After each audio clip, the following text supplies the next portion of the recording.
Hello dear friends, आप सभी का वेलकम है आपके अपने यूट्यूब चैनल तनु क्लासेस आर्ट को में। दोस्तों हम लोग पढ़ रहे थे क्लास 12 हिस्ट्री का 6 चैप्टर जिसका नाम है भक्ति सूफी परंपराएं। उसी का दोस्तों आज हम लोग पार्ट 2 लेके आए। ठीक है, इससे पहले हम लोगों ने पार्ट 1 में बहुत मजे के साथ इस चैप्टर का जो बेसिक थ्योरी उसको कंप्लीट किया है। और आज का वीडियो जो दोस्तों काफी इंपॉर्टेंट है क्योंकि इसमें आप पढ़ेंगे इस्लाम धर्म के बारे में, जो इस्लाम धर्म भारत आया था उसी के बारे में। दोस्तों सबसे पहले बात करते हैं, आपको पार्ट 1 देखना है। ठीक है, पार्ट 1 का लिंक जो आपको डिस्क्रिप्शन पे मिल जाएगा या फिर आप प्लेलिस्ट से देख लीजिएगा। और ये जो पीडीएफ है वो आपको वेबसाइट में मिलेगा। ठीक है, वेबसाइट का नाम क्या है हमारा, तनु क्लासेस, TANUCLASES लिखेंगे तो तनु क्लासेस लिखेंगे दोस्तों आ जाएगा। या फिर आपको लिखना है अगर चैप्टर 6 का चाहिए तो लिखेंगे हिस्ट्री नोट्स या फिर चैप्टर 6 हिस्ट्री नोट्स तनु क्लासेस साइड में लगा देंगे दोस्तों, ये पीडीएफ आपको मिल जाएगा। ठीक है, या फिर सिर्फ तनु क्लासेस सर्च करके हमारा ऑफिशियल वेबसाइट पे जाके ये पीडीएफ आपको 2 से 3 दिन के अंदर में मिल जाएगा। ठीक है दोस्तों, चलिए हम लोग फटाफट शुरू करते हैं। आपको यहाँ पर देखना है क्योंकि मैं आपको यहाँ पर समझा के पढ़ाऊंगा, उसके बाद फिर आपको पीडीएफ से जो है नोट्स कर लेना है। दोस्तों एक बार रिवीजन कर लेते हैं कि हम लोगों ने पार्ट 1 में क्या क्या पढ़ा था, कौन चीज इंपॉर्टेंट था, उसके बाद हम लोग पार्ट 2 को शुरू करते हैं। देखिए सबसे पहले जो इंपॉर्टेंट भक्ति और सूफी के बारे में हम लोगों ने डिटेल्स में पढ़ा था और 2 मार्क्स में ये पूछा भी जाता है। ठीक है, अलग अलग बोर्ड में यानी कि शॉर्ट क्वेश्चन में जो ये क्वेश्चन आपका पूछा जाता है। अब फिर दोस्तों परंपरा के बारे में भी शॉर्ट क्वेश्चन में पूछा जाता है। फिर दोस्तों इसमें जो सबसे ज्यादा इंपॉर्टेंट था वो गंगा जमुना तहजीब अर्थात गंगा जमुना जो बनावट है ये भी बहुत इंपॉर्टेंट था। मैंने आपको कहा था कि बहुत इंपॉर्टेंट, उसको नोट कीजिएगा। पूजा प्रणाली तथा उसका समन्वय ये भी बहुत इंपॉर्टेंट था। इसमें से जो ब्राह्मणी विचारधारा के काल है ये बहुत इंपॉर्टेंट है। ठीक है, फिर उसके बाद दोस्तों भेद तथा संघर्ष ये भी बहुत इंपॉर्टेंट था। जितना भी इंपॉर्टेंट था मैंने सब आपको बताया क्योंकि ये बार बार आपके बोर्ड एग्जाम में ये सब पूछा जाता है। प्रारंभिक भक्ति परंपरा ये भी बहुत इंपॉर्टेंट था दोस्तों। धार्मिक इतिहासकार भक्ति परंपरा को 2 वर्ग में विभाजित किया गया, एक सगुण वर्ग एक निर्गुण वर्ग, तो ये भी बहुत इंपॉर्टेंट था, मैंने आपको कहा भी था। ठीक है, उसके बाद फिर दोस्तों हम लोग यहाँ पर नीचे आ जाते हैं। यहाँ पर बहुत इंपॉर्टेंट हाँ एक स्त्री भक्ति और ये राज्य के साथ संबंध, ये जो है शॉर्ट क्वेश्चन के लिए बहुत इंपॉर्टेंट था। और वहीं पे दोस्तों अगर बात करेंगे तमिलनाडु के अलवार तथा नयनार संत, ये भी बहुत इंपॉर्टेंट था। ठीक है, तो लगभग सभी जितना भी चीज पढ़ा सभी आप लोगों के लिए इंपॉर्टेंट है, इसलिए पार्ट 1 देखना बहुत जरूरी है। ये भी दोस्तों बहुत वीवीआई था, शॉर्ट क्वेश्चन में पूछा जाता है वीरशैव परंपरा के बारे में जो कि कर्नाटक में, ये भी बहुत इंपॉर्टेंट था। ठीक है, तो लगभग सभी चीज आपके इंपॉर्टेंट था जो कि पार्ट 1 में हमने पढ़ाया। और आज की वीडियो में लोग संपूर्ण इस्लाम के बारे में पढ़ने वाले बहुत मजे के साथ। चलिए शुरू करते हैं पार्ट 2 को। आप लोग को आराम से ध्यान से देखते हुए जाना और समझते हुए चीजों को जाना है। सबसे पहले दोस्तों बात करते हैं हम लोग लिंगायत के बारे में पढ़ने वाले हैं। तो देखिए लिंगायत के बारे में थोड़ा समझ लीजिए।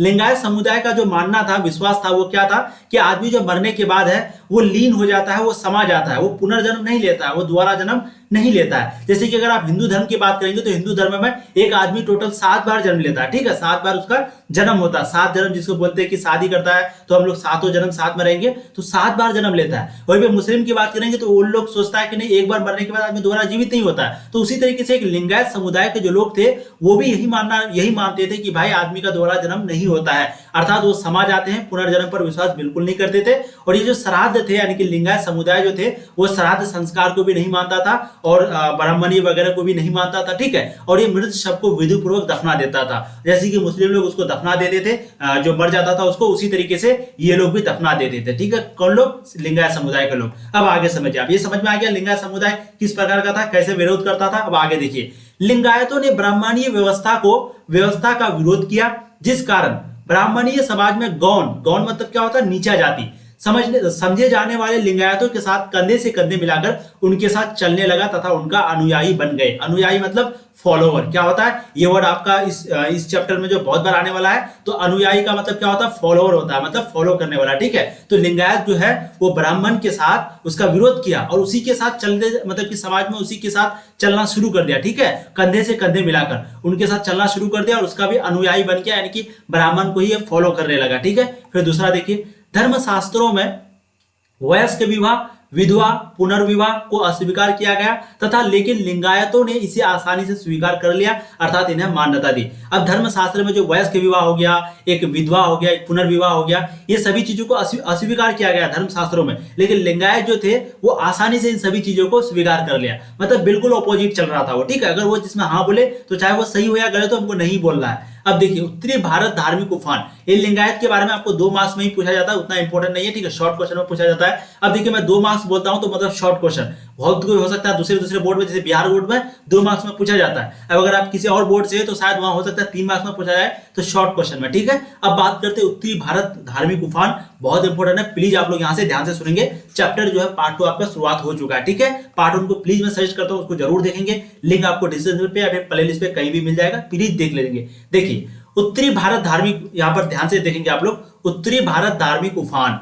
उत्तरी भारत में विष्णु और शिव देवताओं की उपासना के लिए राजाओं ने मंदिरों का निर्माण करवाया था। उत्तरी भारत में विष्णु और शिव देवताओं की उपासना के लिए राजाओं ने मंदिरों का निर्माण करवाया था। इसी समय धार्मिक नेता जो कि ब्राह्मणीय ढांचा व्यवस्था से बाहर थे, उनका प्रभाव में विस्तार यानी कि बढ़ाव हो रहा था। ठीक है, तो जो धार्मिक नेता थे, जो धार्मिक मानते थे, जैसे कि अभी भी हो रहा है पॉलिटिक्स धर्म को लेकर के, तो वो क्या सबसे पहले तो मंदिर वगैरह का निर्माण कर दिया विष्णु और शिव के नाम पे, विष्णु और शिव देवताओं की उपासना करते हुए। ठीक है, फिर वो क्या किया, इसका बढ़ाव और बढ़ने के लिए, इसका और करने के लिए, ठीक है, ये क्या किया, धार्मिक नेताओं ने जो है मतलब कि विस्तार बढ़ावा करने लगा। जो धार्मिक नेता जो थे वो ब्राह्मणीय ढांचा से बाहर थे, उनका प्रभाव में विस्तार जो है बढ़ाव हो रहा था। फिर धार्मिक नेताओं में जोगी, सिद्ध तथा नाथ शामिल थे।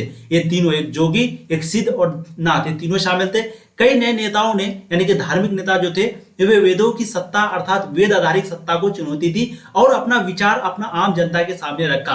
धार्मिक नेताओं को समर्थन प्राप्त था जनता का, फिर भी वह शासकों की ओर सत्ता के लालच अर्थात विशिष्ट दर्जा प्राप्त करने के लालच में नहीं गए। ठीक है, तो कुछ इस प्रकार का जो है वो लोग कर रहा था। जैसे कि अभी आप लोग आसानी भाषा में अगर समझेंगे तो उत्तर भारत में यही हो रहा था कि सबसे पहले विष्णु और शिव का जो है एक प्रकार का उसका मूर्ति बना करके उपासना करने के लिए मंदिरों का निर्माण करवाया। फिर वो क्या किया, धार्मिक नेता जो है अपने आप को धर्म से जुड़ा हुआ बताया। इससे क्या हुआ कि उन लोगों का जो है पार्टी वगैरह की जो भी थी उस समय उसका बहुत विस्तार होने लगा। ठीक है, और फिर उन लोगों ने वेदों की जो है सत्ता वगैरह अर्थात वेद आधारित सत्ता को चुनौती दी और अपना अपना विचार आम जनता के सामने रखा, धार्मिक से रिलेटेड, धार्मिक चीजों से रिलेटेड। तो इस तरीके से जो है पहले के लोग शासन करते थे। अब आगे देखिए, इस समय 13वीं शताब्दी में तुर्कों द्वारा दिल्ली सल्तनत की नींव डाली गई थी। तो ये बहुत इंपॉर्टेंट पॉइंट है, दिल्ली सल्तनत जो है वो किसके द्वारा डाली गई थी, तुर्कों के द्वारा, यानी कि तुर्की के द्वारा जो है 13वीं शताब्दी में दिल्ली सल्तनत की नींव डाली गई थी। इस्लामी परंपराएं, अरब व्यापारी, यानी इस्लामी परंपराएं मतलब इस्लाम का जो नियम कानून है वो परंपरा, तो अरब व्यापारी जो है वो समुद्र मार्ग से पश्चिम भारत के बंदरगाह तक आए थे। ठीक है, तो सबसे पहले 13वीं शताब्दी में तुर्क जो है वो दिल्ली सल्तनत की नींव डाल चुके थे और इस्लामी परंपराएं, अरब व्यापारी जो है वो समुद्र के रास्ते पश्चिम भारत के बंदरगाह तक आए थे। तो कौन से शहर में आए थे, बंदरगाह तक, इसको भी ध्यान में रखेंगे। अब आगे देखिए, ये सारी परिवर्तनों का प्रभाव संस्कृति और धर्म पर भी पड़ा। ये जो परिवर्तनों का जो प्रभाव है वो कहां पर पड़ा, संस्कृति पर भी पड़ा और धर्म पर भी पड़ा। खासकर सूफियों का आगमन इन सारी परिवर्तनों में एक महत्वपूर्ण परिवर्तन था। तो ये जो सूफी है ये आने के बाद ये जो सारी परिवर्तन है वो बहुत बड़ा परिवर्तन था, बहुत महत्वपूर्ण परिवर्तन था। तो आपको समझ में आ गया कि भारत जो है 13वीं शताब्दी में आया था, तुर्कों द्वारा सबसे पहले भाई दिल्ली में नींव डाली गई थी। फिर इस्लामी परंपरा जो अरब व्यापारी वो पश्चिम भारत में बंदरगाह तक आए थे। अब बात करते हैं दोस्तों इस्लामी परंपराएं, मोस्ट वीवीआई क्वेश्चन बहुत बार पूछा गया और सबसे मजेदार आपको यही टॉपिक आएगा कि अगर इस्लाम जो भारत में फैला कैसे फैला, क्या क्या होता है उसका, जो धर्म में होता है तो वो धर्म में यानी कि इस्लाम धर्म में कौन कौन चीज होते हैं, 5 चीज जो होते हैं, शर्तें जो होती है जो आपको मानना ही होगा अगर आप इस्लाम धर्म में आएंगे, मतलब है तो। ठीक है, तो इस तरीके से हम लोग चीजों को पढ़ेंगे बहुत मजे के साथ। अब आप लोग दिल थाम करके अच्छे से बैठ जाइए। ठीक है, चलिए शुरू करते हैं। सबसे पहले इस्लामी परंपराएं।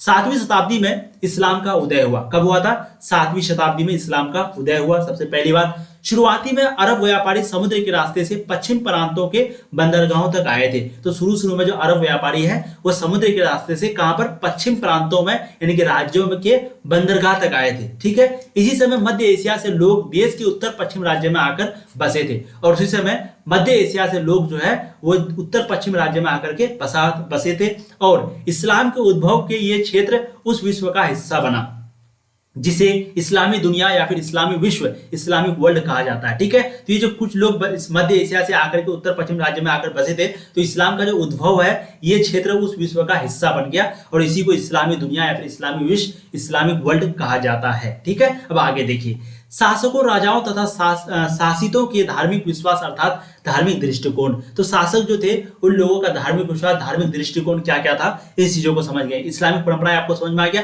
अभी बहुत कुछ अभी, लेकिन आप लोग ध्यान से देखते जाइए। देखिए, शासकों यानी कि राजाओं तथा शासितों के धार्मिक विश्वास और अर्थात धार्मिक दृष्टिकोण उन लोगों का क्या था। तो सबसे पहले मोहम्मद बिन कासिम नामक अरब सेनापति ने सिंध क्षेत्र पर हमला कर उसे खलीफा क्षेत्र में सम्मिलित कर दिया। अब खलीफा क्या होता है, तो देखिए अगर थोड़ा सा डिटेल्स में बताएं तो जो प्रोफेट होता था, प्रोफेट मतलब आप लोग समझेंगे नबी। ठीक है, तो जो प्रोफेट होता था, प्रोफेट मोहम्मद, ठीक है, तो उनके जाने के बाद वो जो है इस्लाम में कहा जाता है कि वो आखिरी नबी थे, यानी कि आखिरी प्रोफेट थे। उसके बाद दुनिया में कोई भी नबी, कोई भी प्रोफेट नहीं आया। तो उनके जाने के बाद जब कोई नबी नहीं आया, कोई प्रोफेट नहीं आया, तो उसके बाद फिर खलीफा बनना शुरू हुआ। ठीक है, और टोटल 4 खलीफा बना। तो खलीफा तो वैसे बहुत बना, टोटल 4 था, मैं उसका नाम अभी यहाँ पर नहीं बताऊंगा, तो वही क्योंकि आपका चैप्टर में वो चीज नहीं है। ठीक है, तो मोहम्मद बिन कासिम जो था वो अरब सेनापति थे और वो जो है इसी तरीके का खलीफा वाला जो है क्षेत्र में शामिल करना चाहते थे। तो उस समय नबी के बाद खलीफा होता था, प्रोफेट के बाद खलीफा होता था, जैसे भी प्रधानमंत्री होता, राष्ट्रपति होता है, ये सब होता, उस समय खलीफा होता था। ठीक है, तो खलीफा में जो है सम्मिलित कर दिया गया अरब सेनापति ने सिंध क्षेत्र पर हमला करके। अब दूसरा है, लगभग 13वीं शताब्दी ईस्वी में तुर्क तथा अफगानों ने दिल्ली सल्तनत की नींव डाल दी थी, और लगभग 13वीं शताब्दी में तुर्क भी और अफगान भी, ये दोनों जो है दिल्ली सल्तनत का नींव डाल चुका था, तथा सल्तनत की सीमा का फैलाव विस्तार दक्कन तथा अन्य भागों में हुआ था। और सल्तनत का जो फैलाव है, जो सीमा है, उसका फैलाव, उसका विस्तार होने लगा था, कहां तक? दक्कन तक और अन्य भागों तक हुआ था। ठीक है, अधिकतर क्षेत्रों के शासक इस्लाम धर्म के अनुयायी थे, यानी कि फॉलोवर थे, और जितना भी इन लोगों का शासक था, यानी कि जो रूलर था, यानी कि जो शासन करता था, वो इस्लाम धर्म के अनुयायी यानी कि फॉलोवर था, यानी कि उसी को मानने वाला था। चीजें आपको समझ में आ रही है? अब आगे देखिए, यह हालात 16वीं शताब्दी में मुगल सल्तनत की स्थापना के साथ भी बनी रही। और ये जो हालात है, जिस तरीके से फॉलोवर वगैरह था, जिस तरीके से शासक मुसलमान के बदले मुसलमान से मुसलमान इस तरीके होता था, तो ये हालात जो है 16वीं शताब्दी में मुगल के साथ भी होने लगी, मुगल सल्तनत की स्थापना के साथ भी बनी रही, तथा 18वीं शताब्दी में भी कई अन्य शासक उभर कर आए, तो वो भी इस्लाम धर्म का पालन करते थे। और 18वीं शताब्दी में भी कई अन्य शासक उभर कर आया, नया शासक, वो भी इस्लाम धर्म का ही पालन करता था। तो आपको चीजें समझ में आ रही है? अब आगे देखिए, उल्मा बहुत इंपॉर्टेंट है। मोहम्मद इब्न कासिम लगभग 13वीं शताब्दी में क्या हुआ था? अब तीसरा पॉइंट बात करते हैं, उल्मा। देखिए, उल्मा क्या होता है? उल्मा इस्लाम धर्म के मार्गदर्शक थे, जैसे कि आप लोग का, जैसे कि हिंदू धर्म में पंडित होता है, ठीक है, उसी तरीके से सभी धर्म में होता है, उसमें तीर्थकर या कुछ बोला जाता है, जैन धर्म में उसी तरीके से बौद्ध वगैरह कुछ ऐसे होता है, मुझे उतना डिटेल्स में नहीं मालूम। तो उसी तरीके से उल्मा होता है, जो कि एक प्रकार का टीचर होता है, जो सिर्फ धर्म के बारे में ज्ञान देता है, धर्म के बारे में, इस्लाम के बारे में, यानी कि जो उसका धर्म में जो चीजें हैं उसके बारे में ज्ञान देता है, नॉलेज देता है। ठीक है, तो उल्मा जो है, उल्मा इस्लाम धर्म के मार्गदर्शक थे।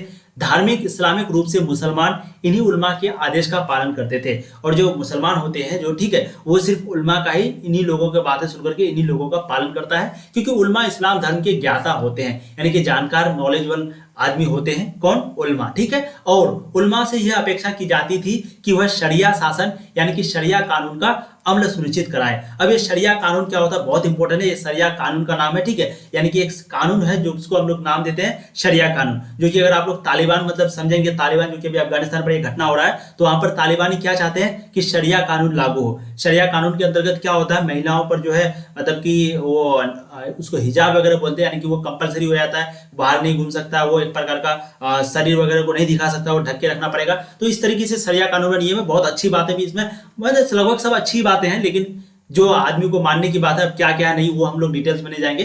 तो और उल्मा जो है वो अपेक्षा की जाती है कि वह शरिया शासन यानी कि शरिया कानून का अमल सुनिश्चित करवाए। ठीक है, यानी कि इसमें जो है कपड़ा वगैरह पहनने के लिए ढंग से बोलता है, ये नहीं कि इधर उधर, मतलब आप लोग समझ रहे हैं मैं जो बताना चाहता हूँ। बस हम लोग यहाँ पर नॉलेज के हिसाब से सभी चीजों को ज्ञान प्राप्त करेंगे। अब देखिए, शरिया कानून इस्लामी धर्म के अनुसार बनाया गया कानून होता है। ये जो शरिया कानून है वो कौन से धर्म के अनुसार? इस्लामी धर्म के अनुसार। पॉइंट आप लोग को याद रखना, ठीक है। वीवीआई शरिया कानून किस धर्म में आता है? इस्लामी धर्म में, इस्लामी धर्म के अनुसार बनाया गया, ठीक है। अब एक चीज है जिम्मी। जिम्मी क्या होता है? तो जिम्मी शब्द की उत्पत्ति जो है वो अरबी शब्द जिम्मा से हुआ, ठीक है। जिम्मी शब्द का जो उत्पत्ति है वो अरबी शब्द है, अरबी शब्द जिम्मा से हुआ है। मुस्लिम शासक के क्षेत्रों में रहने वाले अन्य धर्म जैसे कि ईसाई हो गया, यहूदी हो गया, इन लोगों को जिम्मी कहा गया, ठीक है। तो ये जिम्मी कहां से सबसे पहले उदय हुआ इसका? वो हुआ अरबी शब्द से, ठीक है। और मुस्लिम शासक जब जहां पर होते थे, मुस्लिम जहां पर राज करते थे, तो वहां पर जो अन्य धर्म के लोग होते थे जैसे कि ईसाई, यहूदी, ठीक है, तो उन लोगों को जिम्मी कहा जाता था। और मुस्लिम शासक इनको संरक्षण देते थे तथा जजिया नामक टैक्स लेते थे, ठीक है। तो इन लोगों को सुरक्षा वगैरह के भी देता था, सब कुछ देता था, ऐसा नहीं कि अन्याय करता था,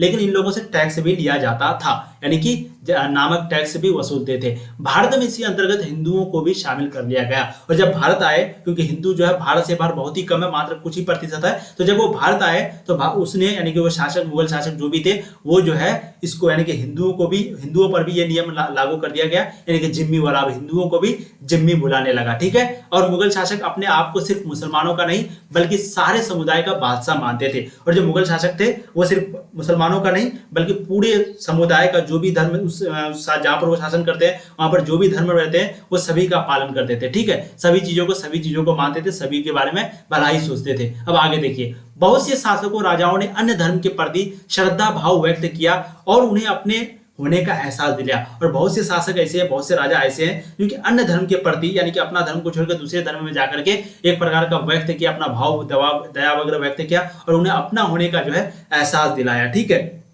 जैसे भूमि अनुदान करके, कर की छूट यानी कि टैक्स की माफी करके हिंदू, पारसी, जैन, ईसाई तथा यहूदी धर्म संस्थाओं को दी और साथ ही इन धर्म धर्मों यानी कि गैर मुसलमान के नेताओं के साथ अच्छा व्यवहार और प्रेम के साथ अपना संवाद बनाए रखा। ठीक है, तो कुछ इस प्रकार का जो है भूमि अनुदान वगैरह करके वो जो है एक प्रकार का दिलासा देने लगा, एहसास दिलाया। इस तरीके से वो लोग काम करते थे। ठीक है, तो आपको समझ में आ रही चीजें। जिम्मी का मतलब सिर्फ आपको यहाँ पर समझना है, शॉर्ट क्वेश्चन में पूछा जाता है तो भाई वो यही है कि जब मुसलमान कोई भी शासन कर रहा था, ठीक है, तो उस समय जो राजा बनते थे, ठीक है, एक प्रकार का, तो उसी को हम लोग जो है यहाँ पर जिम्मी बोले, मतलब कि सॉरी, जो राजा के जो अंडर में होते थे, जो जनता होते थे, जो अलग धर्म के होते थे मुस्लिम को छोड़ करके, जैसे यहूदी और ईसाई, अभी हिंदू भी जो उस समय शासन करते थे, तो उस समय लोगों को जिम्मी बोला जाता था। ठीक है, अब बात करते हैं लोक प्रचलन में इस्लाम। बहुत इंपॉर्टेंट है, ये चीज आपको समझ में आ गया भाई कैसे कैसे भूमि वगैरह है। अब है लोक प्रचलन में इस्लाम, बहुत इंपॉर्टेंट है, प्लीज इसको आप समझेंगे, बहुत इंपॉर्टेंट है। और क्योंकि यहाँ पर एक चीज और दिया गया है, जिन्हें देखेंगे जिन्होंने इस्लाम धर्म को स्वीकार किया, यानी कि जो इस्लाम धर्म में है और जो स्वीकार करने वाले हैं या जो कर रहे हैं, तो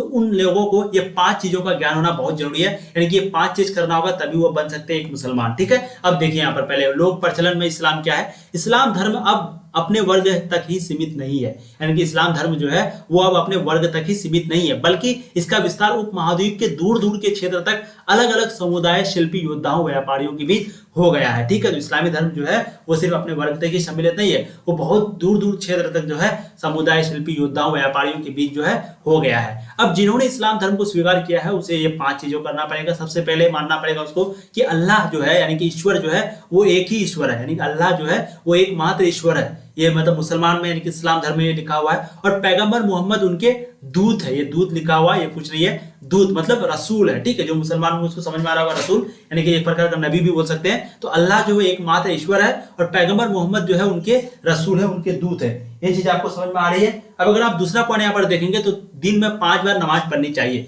यानी कि जो मुस्लिम लोग होते हैं वो दिन में टोटल 5 बार, एक बार सुबह हो जाता है, एक बार शाम, यानी कि शाम का जो शाम के वक्त होता है एक बार, उसके बाद यानी कि आपको अगर बताया तो टोटल 5 वक्त होता है। मैं आपको टाइम भी बता सकता हूँ, मुझे एक बार 4 बजे का हो जाता है, एक बार 1 बजे का हो जाता है, एक बार 4 बजे का फिर से हो जाता है शाम वाला, एक बार फिर 6 बजे हो जाता है, एक बार फिर 8 बजे हो जाता है। तो इस तरीके से टाइम थोड़ा आगे पीछे हो सकता है। तो टोटल 5 बार नमाज पढ़ते हैं, यानी कि पूजा करते हैं। ठीक है, तीसरा चीज है खैरात। खैरात मतलब जकात। अब खैरात जकात क्या होता है, तो एक प्रकार का जैसे कोई काम कर रहे हैं आप, जैसे कि मान लेते हैं इस्लाम धर्म में ये है कि जैसे कि आपका 100 रुपया आपके पास है तो उसका आपको 2.5% यानी कि 2.5 रुपये आपको जो है देना ही पड़ेगा खैरात के रूप में, जकात के रूप में, यानी कि उसको दान कर देना पड़ेगा गरीबों में। ठीक है, तो खैरात उन लोगों में बांटनी पड़ती थी जो कि गरीब और बेसहारा होते थे। तो कुछ इस प्रकार का तीसरा चीज है। चौथा चीज है कि रमजान का जो महीना होता है उसमें रोजा रखना पड़ता था। रोजा मतलब फास्टिंग, यानी कि भूखे रहना पड़ता था। और इस्लाम में जो भूखे रहने का जो सिस्टम है वो थोड़ा सा अलग है। जैसे कि अगर आप हिंदू धर्म में जाएंगे तो वहाँ पर पानी वगैरह पी सकते हैं और नमक वगैरह वाला पानी कैसे कैसे तब के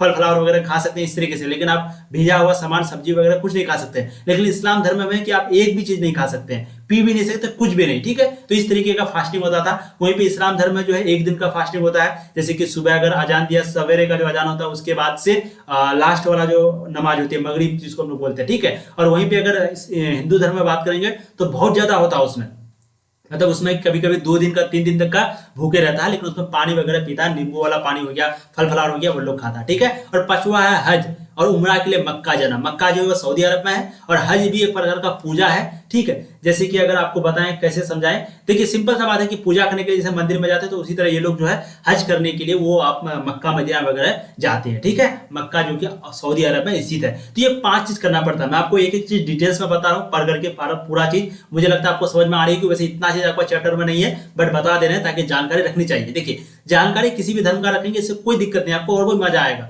आपके जो दोस्त बनेंगे, जो साथी बनेंगे, उसके साथ डिस्कशन करने में मजा आएगा कि क्या तुम लोगों का सही में ऐसा चीज है, क्या तुम लोगों का है। जानकारी रखनी चाहिए यार, हम लोग मिलजुल के रह रहे हैं तो जानकारी तो होनी चाहिए। ठीक है, तो समझ में आ गया ये 5 चीज इस्लाम धर्म के अंतर्गत है और अगर आप स्वीकार किए हैं तो ये चीजों को जानना जरूरी है। अब देखिए मक्का जो है वो सऊदी अरब में एक पवित्र यानी कि पाक स्थल है। पवित्र मतलब एक पाक स्थल है, सऊदी अरब में, मैंने आपको बताया। ठीक है, जो कि पूरे विश्व के मुसलमानों का पवित्र स्थल है और इसको जो पूरे विश्व में यानी कि पूरे दुनिया में सभी लोग इस चीज को यानी कि मक्का को जो है पवित्र स्थल मानते हैं। ठीक है, यहीं पे प्रोफेट मोहम्मद वगैरह आए थे, यहीं पे सारा चीज हुआ था, पूरा खेल जो है वो सऊदी अरब में ही हुआ था। ठीक है, फिर देखिए किंतु इन सार्वभौमिक तत्वों को लेकर शिया तथा सुन्नी में विभिन्नता देखने को मिलती है। अब मुसलमान के अंतर्गत भी कई समुदाय बन गया है, जैसे कि एक बरेलवी है, एक देवन है, तो एक प्रकार का शिया है, सुन्नी है। तो सुन्नी में जो है दोनों आ जाता है, एक बरेलवी भी आ जाता है और एक देवन भी आ जाता है, ठीक है, सुन्नी के अंतर्गत दोनों। और एक शिया होता है, जो कि ईरान के लोग ज्यादा शिया होते हैं, ईरान देश के लोग। और सुन्नी जो है भारत में जो है सुन्नी, और यानी कि भारत में सुन्नी पाया जाता है, ठीक है। सुन्नी मतलब क्या होता है, जो सुन करके मुसलमान बना है। अब हम जितना भी लोग है सभी लोग लगभग सुन करके ही बने हैं, जो देख करके बना है तो उसको कुछ और भी बोला जाता है, ठीक है। तो कुछ इस प्रकार का यहाँ पर है कि किंतु इन सार्वभौमिक तत्वों को लेकर शिया और सुन्नी में जो है बहुत ज्यादा डिफरेंस, बहुत ज्यादा विभिन्नता देखने को मिली है। शिया कुछ और कर रहा है तो सुन्नी कुछ और कर रहा है, ठीक है। और तीसरा पॉइंट है खोजा, यानी कि अर्थात इस्लामी शिया समुदाय के लोगों ने कुरान के विचारों की अभिव्यक्ति के लिए साहित्यिक विद्या का सहारा लिया। और इस्लामी यानी कि जो समुदाय थे, शिया समुदाय, वो कुरान की बातों को समझने के लिए दूसरे समुदाय का, दूसरे साहित्यिक विद्या का सहारा लिया, हेल्प लिया, ठीक है। तीसरा पॉइंट है, चौथा पॉइंट है, अरब मुस्लिम व्यापारी जो कि मालाबार तट केरल के किनारे बसे थे, उन्होंने वहां की स्थानीय भाषा मलयालम भाषा को अपनाया। साथ ही साथ स्थानीय आचार जैसे कि मातृगृहता तथा मातृक्रियता को भी अपनाया। तो आप मातृगृहता क्या होता है इस चीज को हम लोग समझेंगे। तो जो मुस्लिम व्यापारी थे वो सबसे पहले तो भाई केरल के किनारे बसे थे, और वो जो है वहां की स्थानीय भाषा मलयालम जो है उसको अपनाया, उसको सीखा, ठीक है। और स्थानीय आचार विचार वगैरह सब कुछ ये करने लगा। अब देखिए मातृगृहता के बारे में समझते हैं, आपको चीजें जो है समझ में आ रही है बहुत मजे के साथ। 5 स्तंभ था, कौन कौन सा जगह कहां पर था, ऑब्जेक्टिव में आपका कुछ भी पूछ सकता है। अब बात करते हैं मातृगृहता के मतलब क्या होता है मातृगृहता। एक बार चेक कर लेते हैं वॉइस जो है वो क्लियर है कि नहीं, कभी कभी होती है। चलिए वॉइस जो है बहुत क्लियर है। चलिए देखिए मातृगृहता क्या होता है, वह प्रथा जिसमें स्त्रियां शादी विवाह के बाद अपने संतान सहित पति के साथ अपने मायके में ही निवास रहती है, करती है, उसको हम लोग मातृगृहता कहते हैं, ठीक है। तो ये चीज आपको समझ में आएगी भाई। वह प्रथा यानी कि वह नियम जिसमें स्त्रियां जो है वो शादी के बाद कहां रहती है, अपने संतान के सहित पति के साथ रहती है, अपने मायके में ही निवास करती है, ठीक है, पति के साथ अपने मायके में ही निवास करती है, उसको बोलते हैं मातृगृहता। यानी कि एक बार सिंपल में बोले तो शादी होने के बाद लड़की जो है वो अपने मम्मी पापा के ही वहां रहती है, लेकिन उसके साथ उसका पापा भी यानी कि उसका जो पति है लड़की का, ठीक है, जिसका शादी हुई है उसका पति भी साथ में रहता है, यानी कि मायके में रहता है, ठीक है। तो इस प्रकार उसको बोलते हैं मातृगृहता। अब यहाँ पर देखिए समुदायों के नाम, इस चीज को आप समझेंगे, समुदायों के नाम को बहुत इंपॉर्टेंट है। देखिए इतिहासकारों ने 8वीं से लेकर के 14वीं शताब्दी के बीच संस्कृत ग्रंथों तथा अभिलेखों का अध्ययन कर यह निष्कर्ष निकाला कि यानी कि इतिहासकार जो थे वो इन चीजों में लगा हुआ था। तो 8वीं से लेकर के 14वीं शताब्दी के बीच जो है जो भी संस्कृत ग्रंथ हो गया, अभिलेख हो गया, अभिलेख का मतलब क्या, जो भी रिकॉर्ड पहले का था, तो वो सभी चीजों का जो अध्ययन किया और एक निष्कर्ष निकाला। अब निष्कर्ष निकाला कि मुसलमान शब्द का इस्तेमाल जो है वो संयोग हुआ शायद ही कहीं हुआ होगा। सबसे पहला निष्कर्ष ये निकाला कि जो 8वीं से लेकर के 14वीं शताब्दी के बीच जो था तो मुसलमान शब्द का प्रयोग शायद ही कहीं हुआ होगा ये अभिलेख वगैरह में, ठीक है। दूसरा चीज, लेकिन लोगों का वर्गीकरण उनके जन्म स्थान के आधार पर होता था। लेकिन उस चीजों में बताया गया है कि लोगों का जो वर्गीकरण है उनके जन्म स्थान के आधार पर होता था। जैसे कि तुर्की के मुसलमानों को तुरुष्क, ताजिकिस्तान के मुसलमानों को ताजिक तथा फारस के मुसलमानों को पारसिक नाम से पुकारा जाता था। प्लीज आप लोग ध्यान देंगे, तुर्की के मुसलमानों को तुरुष्क, ताजिकिस्तान के मुसलमानों को ताजिक तथा फारस के मुसलमानों को पारसिक के नाम से जाना जाता था, ठीक है। और ये जो जितना भी ग्रंथ वगैरह पढ़ा था, जितना भी रिकॉर्ड वगैरह पढ़ा था, तो शायद ही कहीं पे मुसलमान वर्ड का नाम मिला होगा, या फिर सोच सकते हैं कि नहीं मिला होगा, ठीक है। चीजें आपको समझ में आ रही है। अब आगे देखिए, तुर्क तथा अफगानों को शक एवं यमन नाम से भी संबोधित किया गया। तो तुर्क और अफगान जो थे उन लोगों को शक और यमन नाम से भी संबोधित किया गया। अब देखिए एक मलेच्छ, बहुत इंपॉर्टेंट पॉइंट है दोस्तों। मैं जितना भी आपको बता रहा हूँ सभी इंपॉर्टेंट है, जो भी मैं आपको बोल रहा हूँ इंपॉर्टेंट है तो इंपॉर्टेंट है। इसमें ये मोस्ट बीवीआई ये बहुत बार ये क्वेश्चन पूछा गया है 5 स्तंभ के बारे में। फिर अगर आप यहाँ पर देखेंगे शरिया कानून, इसके बारे में भी बहुत बार पूछा गया है। जिम्मी के बारे में भी शॉर्ट क्वेश्चन में पूछा गया, ठीक है। उलमा के बारे में भी शॉर्ट क्वेश्चन पूछा गया है। तो ये सभी चीजों को जो मैं आपको बता रहा हूँ सभी चीजों को आपको ध्यान रखना है। शॉर्ट वगैरह क्वेश्चन में ये पूछ लिया जाता है क्वेश्चन आपके हिसाब से, ठीक है। अब बात करते हैं मलेच्छ के बारे में, बहुत इंपॉर्टेंट है, ध्यान से देखेंगे। वह प्रवासी समुदाय जो वर्ण के नियमों का पालन नहीं करते थे तथा उनकी भाषा भी संस्कृत से उद्भव नहीं हुए थे, अर्थात जो संस्कृत से नहीं उपजी थी, उन्हें मलेच्छ की संज्ञा दी गई, ठीक है। तो ये वह भाषा है, वह प्रवासी समुदाय है जो कि वर्ण का नियम का जो पालन नहीं करता था। सबसे पहली बात, वो कोई नियम वगैरह का, वर्ण का जैसे कि व्याकरण का भी कोई पालन नहीं करता, उसी तरीके से वो वर्णों का पालन नहीं करता था तथा उनकी भाषा जो है वो संस्कृत से उद्भव नहीं हुए थे, अर्थात जो संस्कृत का भाषा जो है वो संस्कृत से नहीं बना था, और जो भाषा यानी कि जो संस्कृत से नहीं उपजी थी और उन्हें मलेच्छ की संज्ञा दी गई, ठीक है। अर्थात जो संस्कृत से नहीं उपजी थी उन्हें मलेच्छ की संज्ञा दिया गया, उसको मलेच्छ कहा गया। अब आगे देखेंगे, श्रीनगर में झेलम नदी के तट पर बनी शाह हमदान मस्जिद, क्या नाम है, शाह हमदान मस्जिद, सभी मस्जिदों में मुकुट का नगीना समझा जाता है और इनको जो है 1935 ईस्वी में बनाया गया था, ठीक है। तो आपको चीजें समझ में आ रही है कि श्रीनगर में झेलम नदी के किनारे एक शाह हमदान मस्जिद नामक एक मस्जिद है जिसको बोला जाता है मुकुट का नगीना यानी कि क्राउन जेवल, ठीक है, समझा जाता है। और ये 1935 ईस्वी में बनाया गया था। चीजें आपको समझ में आ रही है, ऑब्जेक्टिव में आपको कुछ भी पूछ सकता है। अब देखिए सफी मत का विकास किस तरह हुआ। अब सफी मत, उसके बाद आपका सूफीवाद, ये दोनों बहुत इंपॉर्टेंट है। इसको आप समझ जाएंगे तो समझिए कि चैप्टर आपको समझ में आ गया, बहुत इंपॉर्टेंट है। वैसे तो समझ में चैप्टर आ रहा होगा, लेकिन दोस्तों सभी चीज इंपॉर्टेंट है, ठीक है, इसलिए आप लोग को प्लीज ध्यान से देखना है। तो देखिए अब बात करते हैं सफी मत का विकास किस तरह हुआ, बहुत इंपॉर्टेंट है, यहाँ पर ये तरह लिखा हुआ, ठीक है। तो सफी मत का जो विकास है वो किस तरह हुआ, इस चीजों को आप लोग को समझना है, बहुत इंपॉर्टेंट है। एक बार चेक फिर से कर लेते हैं, वॉइस क्लियर है, ठीक है, क्लियर है। देखिए इस्लाम में कुछ आध्यात्मिक लोगों का रूढ़िवादी परंपराओं से बाहर निकलकर, यानी कि जो इस्लाम में जो परंपरा थे, जो परंपरा, उन लोगों ने इसको रूढ़िवादी परंपरा बोला, और उन धर्मों से, उन नियमों से, यानी कि इस्लाम के जो तौर तरीके थे उससे निकल के वो बाहर निकला, ठीक है। तो इस्लाम के कुछ आध्यात्मिक लोग का रूढ़िवादी परंपराओं से बाहर निकलकर रहस्यवाद तथा वैराग्य यानी कि क्वाइटनेस यानी कि एक प्रकार का शांति की ओर झुका, जिसे सूफी कहा जाने लगा। जिसे क्या कहा जाने लगा, सूफी, ठीक है। तो वो किससे निकल करके दोस्तों, आध्यात्मिक लोगों को रूढ़िवादी यानी कि इस्लाम में जो आध्यात्मिक लोगों थे, जो लोग वगैरह थे, उन लोगों से बाहर निकलकर रहस्यवाद तथा वैराग्य की ओर झुका, जिसे सूफी कहा जाने लगा। और इन लोगों ने रूढ़िवादी परिभाषा द्वारा की गई वैदिक व्याख्या कुरान, मतलब कि जो अपनी रूढ़िवादी परिभाषा यानी कि जो उसका परिभाषा था, तो वो उसके द्वारा जो वैदिक व्याख्या जैसे कि कुरान हो गया, कुरान सुनना, पैगंबर के बारे में व्यवहार, तो इन लोगों का जो है के खिलाफ करने लगा, अर्थात आलोचना करना शुरू कर दिया। तथा इन लोगों ने मुक्ति की प्राप्ति के लिए ईश्वर की भक्ति, उनके आदेशों का पालन करने लगा, ठीक है। सूफियों ने कुरान की व्याख्या अपने निजी अनुभव के अनुसार किया है। तो कुछ इस प्रकार का जो है वो रूढ़िवादी ये सब चीज को छोड़ करके अपने मन से मनमर्जी वगैरह करने लगा, और सारा चीज ये जो है ये जिसका मतलब कि सूफियों ने कुरान की जो व्याख्या है वो अपने निजी अनुभव के अनुसार किया, ठीक है। तो कुछ इस प्रकार का सफी मत का विकास तरह तरह से हुआ। अब देखिए सूफीवाद और तसव्वुफ, ये चीज आपको समझ में आ गया, सफी मत का विकास कैसे कैसे हुआ, ठीक है। तो सूफियों ने कुरान की व्याख्या अपने निजी अनुभव के अनुसार किया, कुछ इस प्रकार का स्टोरी वगैरह है, तो ये चीज को आपको बताना है। अब सूफीवाद तथा तसव्वुफ बहुत इंपॉर्टेंट है, इस चीज को आप लोग को समझना है। सूफीवाद 19वीं शताब्दी को अंग्रेजी भाषाओं में मुद्रित छापा गया था, ठीक है। सूफीवाद जो है वो 19वीं शताब्दी को अंग्रेजी भाषा में मुद्रित किया गया था। सूफीवाद को इस्लामी ग्रंथों में तसव्वुफ कहा गया है। सूफीवाद को इस्लामी धर्म में क्या कहा गया, तसव्वुफ। सूफीवाद एक पहलू अर्थात प्रणाली है, एक सिस्टम है, जिसके अंतर्गत इस्लाम धर्म की सही जानकारी और इबादत करने का सही तरीका का पता चलता है, ठीक है। तो सूफीवाद जो सबसे पहले 19वीं शताब्दी को अंग्रेजी भाषा में उसको बदला गया, छापा गया पहले, ठीक है, किस कब 19वीं शताब्दी को। फिर सूफीवाद को इस्लामी ग्रंथों में तसव्वुफ कहा गया, क्या कहा गया, तसव्वुफ। और सूफीवाद एक पहलू अर्थात प्रणाली जिसके अंतर्गत इस्लाम धर्म की सभी जानकारी और इबादत करने का सही तरीका पता चल सके। अब सूफीवाद में इस बात पर जोर दिया गया कि भक्तों यानी कि बंदा, ठीक है, भक्त मतलब बंदा, और ईश्वर यानी कि अल्लाह के बीच कोई तीसरा चीज नहीं है।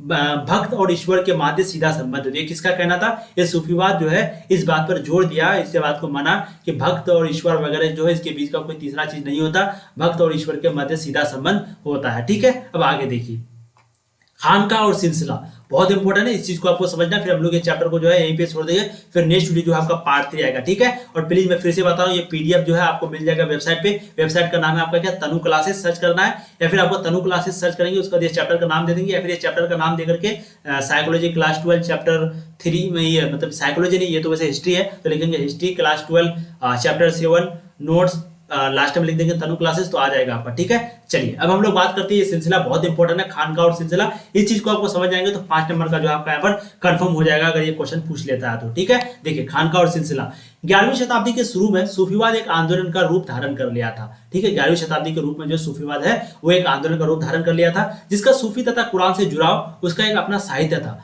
और उसका जो सूफी है वो कुरान से जुड़ाव वगैरह रखा, वो क्यों रखा, तो उसका एक अपना सूफी था, उसका एक अपना अलग नीयत था, ठीक है। समुदाय खानका के रूप में स्थापित करते थे। लगभग 12वीं शताब्दी में इस्लामी दुनिया में सूफी सिलसिला का गठन शुरू होने लगा, ठीक है। कब, 12वीं शताब्दी में इस्लामी दुनिया में सूफी सिलसिला का जो गठन है वो शुरू होने लगा, ठीक है। तो ये चीज आपको समझ में आ गया खानका और सिलसिला में। अब देखिए खानका एक सार्वजनिक स्थल होता था जहां सूफी संत धर्म प्रचारक अपना गुजर बसर करते थे। इसका मालिक शेख पीर या मुर्शिद होते थे। संतों के अनुयायियों का मुरीद कहा जाता था, ठीक है। एक है जियारत। तो जियारत का अर्थ होता है, ये आपको समझ में आ गया कि खानका का मतलब क्या होता है, तो एक सार्वजनिक स्थल होता है जहां सूफी संत धर्म प्रचारक अपना गुजर बसर वगैरह करते हैं, ठीक है। इसका जो मालिक होता है वो शेख होता है, पीर होता है, मसूद वगैरह सब होता है आपका। तो और यहाँ पर जियारत का बात करेंगे तो जियारत का अर्थ जो है वो दर्शन करना होता है। क्या होता है, दर्शन करना। पीर की मृत्यु के बाद उनके भक्त उनके मकबरा, कब्र अथवा दरगाह पर अपनी अपनी मन्नतों को पूरा करने के लिए आशीर्वाद देते हैं। माथा टेकर इस तरह लोगों भक्तों की भीड़ लग जाती है, जिसे ऊर्जा कहा जाता है। तो आपको जो है चीजें समझ में आ रही थी। जियारत का अर्थ जो है समझ में आ गया कि दर्शन करना होता है और मृत्यु के बाद उनके भक्त उनके मकबरा वगैरह दरगाह पर अपनी मन्नतों को पूरा करने के लिए आशीर्वाद लेते हैं। ठीक है, तो चीजें आपको समझ आ रही है, भीड़ लग जाती है वगैरह। खानका के बाहर आप देखेंगे, देखिए कुछ रहस्यवादियों ने सूफी सिद्धांतों की मौलिक व्याख्या के आधार पर एक नवीन यानी कि नया आंदोलन की नींव डाली। ठीक है, कुछ रहस्यवादी थे जो कि सूफी सिद्धांत की मौलिक व्याख्या के आधार पर मतलब कि सूफी सिद्धांतों की मौलिक व्याख्या के आधार पर नवीन नया आंदोलन की नींव डाली और उन्होंने खानकाह का तीसरा अपमान किया और खुद फकीर कई जिंदगी बिताने लगे थे। गरीबी और ब्रह्मचर्य को उन्होंने महत्ता दी। इनका विभिन्न नामों से जाना जाता है कि जैसे मलंग, मदारी, हैदरी, कलंदर या शरिया को भी नहीं मानते थे। यह कारण इसी बेशरिया से मतलब कि बेशरिया भी कहा जाता है। ठीक है, तो आपको चीजें जो समझ में आ गई है। अब नेक्स्ट वीडियो में जो आएगा वो पार्ट 3 आएगा, जहां पर हम लोग उपमहाद्वीप में चिश्ती सिलसिला का दौर पढ़ेंगे, चिश्ती खानका में जीवन कैसा था वो भी पढ़ेंगे, बहुत इंपॉर्टेंट है। उसके बाद फिर चिश्ती की उपासना, ये भी बहुत इंपॉर्टेंट है। ठीक है, उसके बाद भाषा तथा संपर्क वगैरह, तो ये सभी चीज जो है आपके लिए बहुत इंपॉर्टेंट है। कुछ ही चैप्टर कुछ ही पेज आप बच गया, ज्यादा पेज आप है नहीं। ठीक है, तो आज हम लोग जो है बहुत मजे के साथ क्लास को शुरू किए। तो हम लोग क्या पढ़े थे, क्लास 12 चैप्टर 6 जिसका नाम है दोस्तों हिस्ट्री भक्ति सूफी परंपराएं, बहुत इंपॉर्टेंट है, ये पार्ट 2 है। ठीक है, और आप लोग कॉपी कलम वगैरह लेकर के कुछ भी आना। ठीक है दोस्तों, तो चलिए आज हम लोग यहीं पे मतलब कि एंड करते हैं। आपको इसी तरीके से रोज क्लास ये करना, आपको क्लास मिलेगा रोज। हम लोग कितने बजे, रात को 8 बजे लाइव आते हैं, वो भी आपको जुड़ना है। फिर मिलेंगे नए वीडियो में, तब तक के लिए जय हिंद। आप लोग पढ़ाई करते रहिए, ऑल द वेरी बेस्ट।